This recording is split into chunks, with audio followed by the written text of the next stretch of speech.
एक पेपर टुकड़े के ऊपर कुछ ऐसे ड्रॉ करके कट कर लेना है एंड इसके ऊपर ग्लू लगा के नोटबुक कवर का टुकड़ा चिपका देना है एंड एक्स्ट्रा पार्ट को कट करके क्लीन कर लेना है।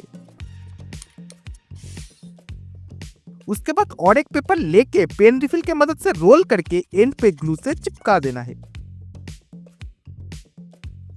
उसके बाद पाइप के एक्स्ट्रा पार्ट को कट करके इसके ऊपर चिपका देना है।